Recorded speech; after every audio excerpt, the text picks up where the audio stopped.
Era quase 1 da manhã, então a lua iluminava o campo o suficiente para nos orientar.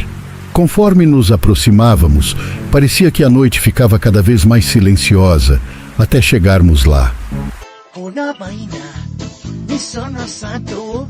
Oh bella ciao, ciao, ciao, ciao. Una mattina, mi sono stato. E ho trovato l'invasor. Eu moro em uma cidadezinha rural muito pequena. A população é de apenas alguns milhares e a cidade mais próxima está a algumas horas de distância. Mas a maioria das pessoas que mora aqui é próxima. Com tão poucas pessoas, todo mundo conhece todo mundo e todos sabem tudo o que está acontecendo na cidade. Na época eu estava no ensino médio e tinha um melhor amigo, o Chris, com quem eu saía praticamente todos os dias durante o outono. Havia muita conversa sobre uma fazenda abandonada na cidade que as pessoas estavam explorando. Eu nunca fui do tipo que fazia essas coisas, mas o Chris era, e eu estaria mentindo se dissesse que não estava curioso. Supostamente, esta fazenda estava abandonada pelos proprietários há anos, deixada para apodrecer na periferia da cidade nos últimos 5 anos. Agora, estando no ensino médio, os rumores sobre ela se espalharam como fogo, com pessoas contando histórias e desafiando outras a explorá-la. E foi em uma noite de final de semana que o Chris mencionou isso para mim. Não tínhamos mais nada para fazer, e o Chris estava realmente animado para ver do que todo mundo estava falando. Depois de encontrar algumas lanternas, entramos no carro e dirigimos até a fazenda.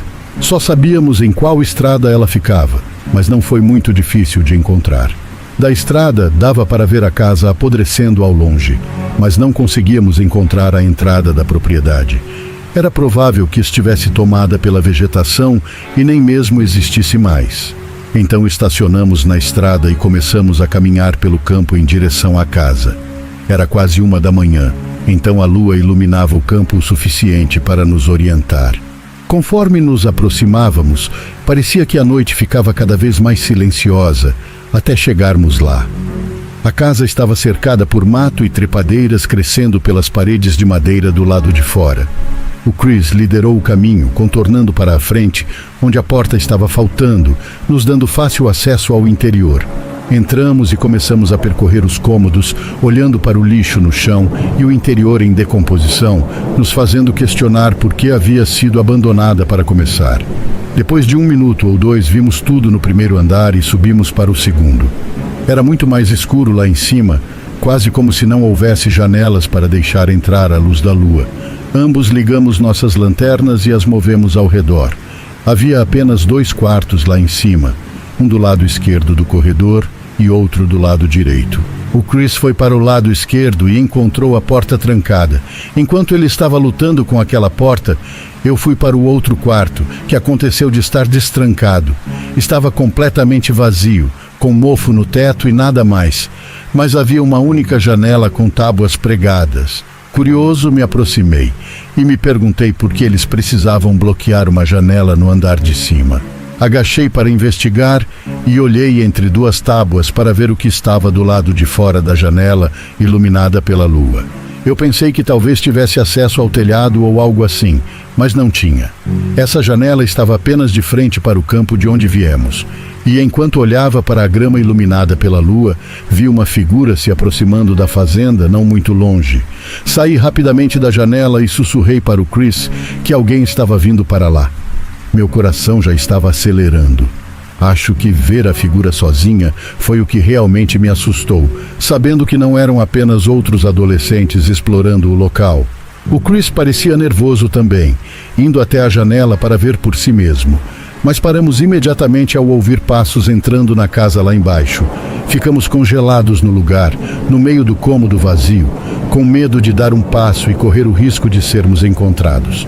A pessoa caminhou lentamente pelo primeiro andar, foi até as escadas e começou a subir. Nós 2 apenas olhamos para a porta aberta, ouvindo os passos se aproximarem do topo e se aproximarem ainda mais, até que a grande figura de um homem apareceu na nossa frente. Ele estava de costas, destrancando a porta trancada. Enquanto ele ficava no corredor escuro, a apenas 4 ou 5 pés de nós, eu prendi a respiração esperando que ele não se virasse. Mas quando ele abriu a porta, eu fiz contato visual com outro homem que estava do outro lado da sala. Nosso olhar foi quebrado quando o homem entrou na sala e fechou a porta atrás dele. Mas ouvimos sussurros imediatamente depois. O Chris e eu fizemos nossa jogada, correndo pelo corredor e descendo as escadas, ouvindo a porta se abrir e os passos se aproximando atrás de nós enquanto fugíamos da casa e corremos para o campo. Não paramos até chegarmos ao carro e sairmos de lá. Durante toda a viagem de volta para minha casa, nenhum de nós disse uma palavra. Estávamos ambos em choque e absorvendo tudo. Fomos estúpidos por sequer irmos lá, e eu não vou defender nenhuma de nossas ações, mas sinto que havia algo mais acontecendo naquela fazenda. Una vaina, mi sono stato. Oh bella ciao, bella ciao, ciao, ciao, una mattina. Mi sono stato e ho trovato l'invasor. Una vaina, mi sono stato. Oh bella ciao, ciao, ciao, ciao, una mattina. Mi sono stato e ho trovato l'invasor.